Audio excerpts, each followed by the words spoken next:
સુરતના બેસ્તાન ખાતે આવેલા આવાસમાં મધરાત્રે એક ઘરમાં ઘૂસી દંપતીને માર માર્યા બાદ મહિલાને ઝેરી દવા પીવડાવી પતાવી દેવાની કોશિશ કરાતા ભારે હોબાળો થયો છે। લઘુમતી સમાજની દંપતી ચીચિયારીથી પાડોશીઓ દોડી આવતા હુમલાખોરો ભાગી ગયા હતા।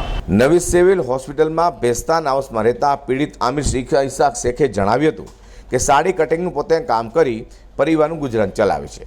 રવિવારની મધ્યરાતે પત્ની સાથે ભોજન કરી હતા ત્યારે અચાનક દરવાજો ખટખટાવાનો અવાજ આવતા તેઓએ દરવાજો ખોલ્યો હતો અને 8-10 જેટલા નકાબધારી ઈસમો મને મારવા તૂટી પડ્યા હતા। બચાવ આવેલી પત્ની શહેનાઝને પણ મારી નજર સામે જ માર મારી બંનેને ઘર બહાર ગેલેરીમાં લઈ ગયા હતા।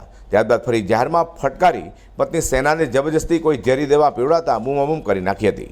પીડિત દંપતીની બૂમાબૂમ બાદ પાડોશીઓ સહિત આખી બિલ્ડિંગ ભેગી થતાં જોઈ હુમલાખોરો નાસી છૂટ્યા હતા। ઇજાગ્રસ્ત હાલતમાં જમીન પર પડેલા બંનેને પાડોશીઓ 108ની મદદથી સારવાર માટે લઈ આવ્યા હતા।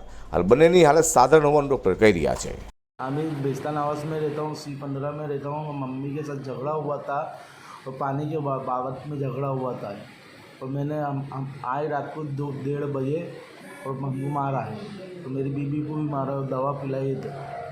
कैसे आए थे वो लोग? ये सब मुंह पे कपड़ा बांधते के आए थे।